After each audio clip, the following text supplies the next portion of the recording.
Ken, we've seen Bounding and Fix just out on the track recently. Happy with both pieces of work?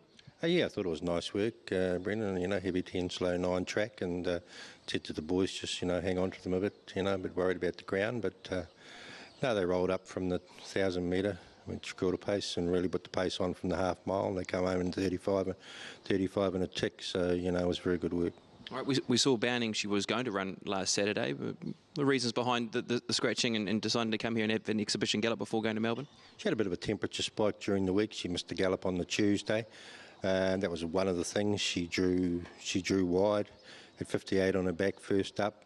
And being in the last race, I thought, well, if the weather was a little bit suspect, you would end up in the last race, and I'd probably have to end up scratching, and it would have been a wasted trip, because she was going to have to back up 2 weeks later in the Gilgai in Australia. So we elected to come here and have the gallop and then go straight to Melbourne.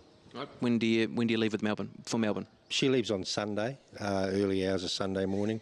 So she's going a week in advance after, it's quite a big trip to Melbourne now. It's 12.5 hours where they've got to put them on a pallet and weigh them and that. So Lance Noble, as you know, had a long trip, and I just thought I'd give her another week. So she arrives there Sunday lunchtime roughly, and that gives her the whole week. She'll gallop over there on the probably on the Wednesday. So just sort of go a little bit in advance.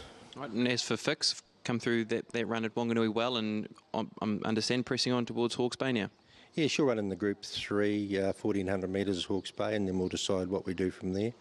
If she put a hand up there, well, she may even travel over and then to Melbourne as well. But, it depends on how she goes at Hastings. You're really happy with her development, because her form really tapered off through the last end of her 4-year-old season. She was a gun 3-year-old filly. What do you sort of put that season down to? Well, she had a late start because she had a bone chip removed in a front fetlock, so she didn't reappear until Christmas time, which probably was a blessing in disguise. But everyone says that her form wasn't that great. She did beat Spin Doctor in an open sprint at Tauranga, and then run Silent Achiever to her nose at Ellerslie. So it's pretty good form. And then she copped a little bit of a virus and tapered off. I think she only had the one run after that anyway, and we put her out, elected to sort of wait until this year, and I thought her win at Wanganui was quite dominant. Well, what are we likely to see her run over in her campaign? What's her sort of ultimate distance now?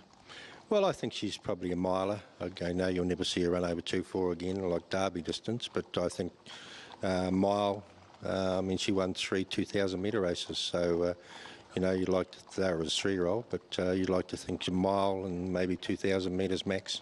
Right. And of course on the weekend we saw the retirement of Xanadu, multiple Group 1 placed horse and 2-time Group 1 winner. Yeah, it was quite sad today. She left the stable on Monday. She'd been around a long time. She was there since she was 3, and she was a great servant to the stable. She was a wonderful mare to train. She just, she never ever kicked or bit or nothing. She was just a real pleasure to have around, and we'll miss her. Yep, you had a lot of fun with her, that is for sure. Well, all the best for the upcoming weekends, of course, with Fix and Bounding heading to Australia. Yeah, thanks, Brendan. Thank you very much. Good catching up with Ken Kelso there.